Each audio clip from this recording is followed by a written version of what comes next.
नमस्कार दोस्तों, स्वागत है आपका अपने YouTube चैनल यादगार बातें में। दोस्तों, आज हम आपके लिए एक महान वीर हृदय सम्राट की कहानी लेकर हाजिर हुए हैं।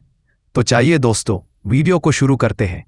कि वीर सपूतों में से एक श्रीमंत छत्रपति शिवाजी महाराज के बारे में सभी लोग जानते हैं।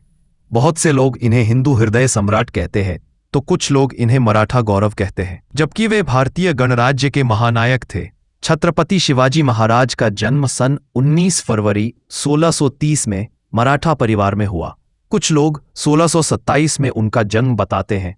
उनका पूरा नाम शिवाजी भोंसले था। शिवाजी के पिता शाहजी और माता जीजाबाई के पुत्र थे। उनका जन्म स्थान पुणे के पास स्थित शिवनेरी का दुर्ग है। राष्ट्र को विदेशी और आतताई राज्य सत्ता से स्वाधीन करा सारे भारत में एक सार्वभौम स्वतंत्र शासन स्थापित करने का एक प्रयत्न स्वतंत्रता के अनन्य पुजारी वीर प्रवर शिवाजी महाराज ने भी किया था। इसी प्रकार उन्हें एक अग्रगण्य वीर एवं अमर स्वतंत्रता सेनानी स्वीकार किया जाता है। महाराणा प्रताप की तरह वीर शिवाजी राष्ट्रीयता के जीवंत प्रतीक एवं परिचायक थे। आओ जानते हैं श्रीमंत छत्रपति वीर शिवाजी के बारे में। शिवाजी पर मुस्लिम विरोधी होने का दोषारोपण किया जाता रहा है, पर यह सत्य इसलिए नहीं कि उनकी सेना में तो अनेक मुस्लिम नायक एवं सेनानी थे ही, अनेक मुस्लिम सरदार और सूबेदारों जैसे लोग भी थे। वास्तव में शिवाजी का सारा संघर्ष उस कट्टरता और उद्दंडता के विरुद्ध था जिसे औरंगजेब जैसे शासकों और उसकी छत्र छाया में पलने वाले लोगों ने अपना रखा। 1674 की ग्रीष्म ऋतु में शिवाजी ने धूमधाम से सिंहासन पर बैठकर स्वतंत्र प्रभुसत्ता की नींव रखी। दबी कुचली हिंदू जनता को उन्होंने भयमुक्त किया। हालांकि ईसाई और मुस्लिम शासक बल प्रयोग के जरिए बहुसंख्य जनता पर अपना मत थोपते अतिरिक्त कर लेते थे, जबकि शिवाजी के शासन में इन दोनों संप्रदायों के आराधना स्थलों की रक्षा ही नहीं की गई, बल्कि धर्मांतरित हो चुके मुसलमानों और ईसाइयों के लिए भयमुक्त माहौल भी तैयार किया। शिवाजी ने अपने 8 मंत्रियों की परिषद के जरिए उन्होंने 6 वर्ष तक शासन किया। उनकी प्रशासनिक सेवा में कई मुसलमान भी शामिल थे। उनका बचपन उनकी माता जिजाऊ के मार्गदर्शन में बीता। माता जिजाबाई धार्मिक स्वभाव वाली होते हुए भी गुण स्वभाव और व्यवहार में वीरंगना नारी थी। इसी कारण उन्होंने बालक शिवा का पालन पोषण रामायण, महाभारत तथा अन्य भारतीय वीरात्माओं की उज्ज्वल कहानियां सुना और शिक्षा देकर किया था। दादा कोंडदेव के संरक्षण में उन्हें सभी तरह की सामयिक युद्ध आदि विधाओं में भी निपुण बनाया था। धर्म, संस्कृति और राजनीति की भी उचित शिक्षा दिलवाई थी। उस युग में परम संत रामदेव के संपर्क में आने से शिवाजी पूर्णतया राष्ट्र प्रेमी, कर्तव्यपरायण एवं कर्मठ योद्धा बन गए। बचपन में शिवाजी अपनी आयु के बालक इकट्ठे कर उनके नेता बनकर युद्ध करने और किले जीतने का खेल खेला करते थे। युवावस्था में आते ही उनका खेल वास्तविक कर्म शत्रु बनकर शत्रुओं पर आक्रमण कर उनके किले आदि भी जीतने लगे। जैसे ही शिवाजी ने पुरंदर और तोरन जैसे किलों पर अपना अधिकार जमाया, वैसे ही उनके नाम और कर्म की सारे दक्षिण में धूम मच गई। यह खबर आग की तरह आगरा और दिल्ली तक जा पहुंची। अत्याचारी किस्म के तुर्क, यवन और उनके सहायक सभी शासक उनका नाम सुनकर ही मारे डर के चिंतित होने लगे थे। छत्रपति शिवाजी महाराज का विवाह सन 14 मई 1640 में सईबाई निंबालकर के साथ लाल महल, पुणे में हुआ था। उनके पुत्र का नाम संभाजी था। संभाजी 14 मई 1657, मृत्यु 11 मार्च शिवाजी के ज्येष्ठ पुत्र और उत्तराधिकारी थे, जिसने 1680 से 1679 ई काल में तक राज्य किया। शंभूजी में अपने पिता की कर्मठता और दृढ़ संकल्प का अभाव था। संभाजी की पत्नी का नाम येसुबाई था। उनके पुत्र और उत्तराधिकारी राजा राम थे। बाल साहित्यकार माना जाता है। 14 वर्ष की आयु तक बुद्धभूषणम, संस्कृत, नायिका भेद, सातशतक नक्षिक इत्यादि ग्रंथों की रचना करने वाले संभाजी विश्व के प्रथम बाल साहित्यकार थे। मराठी, हिंदी, फारसी, संस्कृत, अंग्रेजी, कन्नड़ आदि भाषाओं पर उनका प्रभुत्व था। जिस तेजी से उन्होंने लेखनी चलाई, उसी तेजी से उन्होंने तलवार भी चलाई। उनके जीवन के अंतिम वर्ष उनके ज्येष्ठ पुत्र की धर्म विमुखता के कारण परेशानियों में बीते। उनका यह पुत्र एक बार मुगलों से भी जा मिला था और उसे बड़ी मुश्किल से वापस लाया गया था। घरेलू झगड़ों और अपने मंत्रियों के आपसी वैमनस्य के बीच साम्राज्य की शत्रुओं से रक्षा की चिंता ने शीघ्र ही शिवाजी को मृत्यु के कगार पर पहुंचा दिया।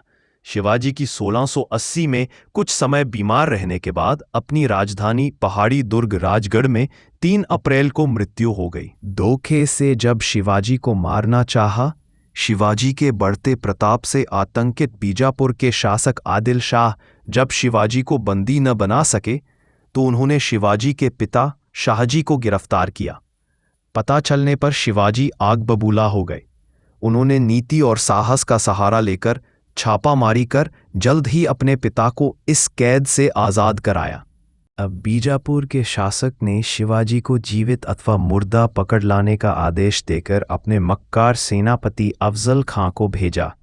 उसने भाईचारे व सुलह का झूठा नाटक रचकर शिवाजी को अपनी बाहों के घेरे में लेकर मारना चाहा, पर समझदार शिवाजी के हाथ में छिपे बगनखे का शिकार होकर वह स्वयं मारा गया। इससे उसकी सेनाएं अपने सेनापति को मरा पाकर वहां से दुम दबाकर भाग गईं। मुगलों से टक्कर। शिवाजी की बढ़ती हुई शक्ति से चिंतित होकर मुगल बादशाह औरंगजेब ने दक्षिण में नियुक्त अपने सूबेदार को उन पर चढ़ाई करने का आदेश दिया, लेकिन सूबेदार को मुंह की खानी पड़ी। शिवाजी से लड़ाई के दौरान उसने अपना पुत्र खो दिया और खुद उसकी अंगुलियां कट गई। उसे मैदान छोड़कर भागना पड़ा। इस घटना के बाद औरंगजेब ने अपने सबसे प्रभावशाली सेनापति मिर्जा राजा जयसिंह के नेतृत्व में लगभग 1 लाख सैनिकों की फौज भेजी। शिवाजी को कुचलने के लिए राजा जयसिंह ने बीजापुर के सुल्तान से संधि कर पुरंदर के किले को अधिकार में करने की अपनी योजना के प्रथम चरण में 24 अप्रैल 1665 ई को व्रजगढ़ के किले पर अधिकार कर लिया। पुरंदर के किले की रक्षा करते हुए शिवाजी का अत्यंत वीर सेनानायक मुरारजी बाजी मारा गया। पुरंदर के किले को बचा पाने में अपने को असमर्थ जानकर शिवाजी ने महाराजा जयसिंह से संधि की पेशकश की। दोनों नेता संधि की शर्तों पर सहमत हो गए और 22 जून 1665 ई को पुरंदर की संधि संपन्न हुई। शिवाजी के राज्य की सीमा। शिवाजी की पूर्वी सीमा उत्तर में बागलना को छूती थी और फिर दक्षिण की ओर नासिक एवं पूना जिलों के बीच से होती हुई एक अनिश्चित सीमा रेखा के साथ समस्त सतारा और कोल्हापुर के जिले के अधिकांश भाग को अपने में समेट लेती थी। पश्चिमी कर्नाटक के क्षेत्र बाद में सम्मिलित हुए।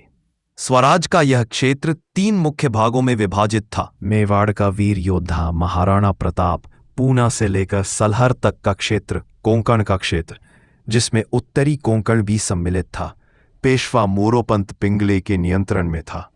उत्तरी कनारा तक दक्षिणी कोंकण का क्षेत्र अन्नाजी दत्तों के अधीन था। 3 दक्षिणी देश के जिले जिनमें सतारा से लेकर धारवाड़ और कोफाल का क्षेत्र था, दक्षिणी पूर्वी क्षेत्र के अंतर्गत आते थे और दत्ताजी पंत के नियंत्रण में थे। इन 3 सूबों को पुनः परगणों और तालुकों में विभाजित किया गया था। परगणों के अंतर्गत तरफ और मौजे आते थे। शिवाजी की सेना। शिवाजी ने अपनी एक स्थायी सेना बनाई थी। शिवाजी की मृत्यु के समय उनकी सेना में 30 से 40 हजार नियमित और स्थायी रूप से नियुक्त घुड़सवार, 1 लाख पदाती और 1262 हाथी थे। उनके तोपखानों के संबंध में ठीक जानकारी उपलब्ध नहीं है। घुड़सवार सेना 2 श्रेणियों में विभाजित थी। बारगीर व घुड़सवार सैनिक थे जिन्हें राज्य की ओर से घोड़े और शस्त्र दिए जाते थे। सिलहदार जिन्हें व्यवस्था आप करनी पड़ती थी। घुड़सवार सेना की सबसे छोटी इकाई में 25 जवान होते थे जिनके ऊपर एक हवलदार होता था। 5 हवलदारों का एक जुमला होता था जिसके ऊपर एक जुमलादार होता था। 10 जुमलादारों की एक हजारी होती थी और 5 हजारियों के ऊपर एक पंज हजारी होता था। वह सरनोबत के अंतर्गत आता था। प्रत्येक 25 टुकड़ियों के लिए राज्य की ओर से एक नाविक और भिस्ती दिया जाता था। शिवाजी के दुर्ग, किले मराठा सैन्य व्यवस्था के विशिष्ट लक्षण थे। किले विवरणकारों के अनुसार शिवाजी के पास 250 किले थे जिनकी मरम्मत पर वे बड़ी रकम खर्च करते थे। शिवाजी ने कई दुर्गों पर अधिकार किया, जिनमें से एक था सिंहगढ़ दुर्ग, जिसे जीतने के लिए उन्होंने तानाजी को भेजा था। इस दुर्ग को जीतने के दौरान तानाजी ने वीरगति पाई थी। गढ़ आला पर सिंह हेला। गढ़ तो हमने जीत लिया, पर सिंह हमें छोड़कर चला गया। बीजापुर के सुल्तान की राज्य सीमाओं के अंतर्गत रायगढ़ 1646 में चाकन, सिंहगढ़ और पुरंदर सरीखे दुर्ग भी शीघ्र उनके अधिकारों में आ गए। शिवाजी की आगरा यात्रा। अपनी सुरक्षा का पूर्ण आश्वासन प्राप्त कर छत्रपति शिवाजी आगरा के दरबार में औरंगजेब से मिलने के लिए तैयार हो गए। वह 9 मई 1676 को अपने पुत्र संभाजी एवं 4000 मराठा सैनिकों के साथ मुगल दरबार में उपस्थित हुए, परंतु औरंगजेब द्वारा उचित सम्मान न प्राप्त करने पर शिवाजी ने भरे हुए दरबार में औरंगजेब को विश्वासघाती कहा, जिसके परिणाम स्वरूप औरंगजेब ने शिवाजी एवं उनके पुत्र को जयपुर भवन में कैद कर दिया। वहां से शिवाजी 13 अगस्त 1676 को फलों की टोकरी में छिपकर फरार हो गए और 22 सितंबर 1676 को रायगढ़ पहुंचे। गुरिल्ला युद्ध के आविष्कारक कहते हैं कि छत्रपति शिवाजी ने ही भारत में पहली बार गुरिल्ला युद्ध का आरंभ किया था। उनकी इस युद्ध नीति से प्रेरित होकर ही वियतनामियों ने अमेरिका से जंगल जीत ली थी। इस युद्ध का उल्लेख उस काल में रचित शिवसूत्र में मिलता है। गुरिल्ला युद्ध एक प्रकार का छापामार युद्ध। मोटे तौर पर छापामार युद्ध अर्धसैनिकों की टुकड़ियों अथवा अनियमित सैनिकों द्वारा शत्रु सेना के पीछे या पार्श्व में आक्रमण करके लड़े जाते हैं। आज के लिए बस इतना ही दोस्तों, वीडियो आपको कैसी लगी हमें जरूर बताएं और वीडियो को लाइक शेयर जरूर करें। और हाँ दोस्तों, अपने चैनल यादगार बातें को सब्सक्राइब करना बिल्कुल ना भूलें। वीडियो को पूरा देखने के लिए बहुत बहुत धन्यवाद। दोस्तों, हमारी ये कोशिश हमेशा जारी रहेगी कि हम आपको देश के इतिहास के बारे में बता सकें। बस दोस्तों, हमें आपका थोड़ा सपोर्ट चाहिए। अगर आपका सपोर्ट हमें मिलता रहा तो हम ऐसी ही इंफॉर्मेटिव वीडियो आपके लिए लाते रहेंगे। तो चलिए मिलते हैं ऐसी ही कोई और इंफॉर्मेशन वीडियो के साथ। तब तक आप अपना ख्याल रखें और खुश रहिए। मिलते हैं अगली वीडियो में। जय हिंद दोस्तों।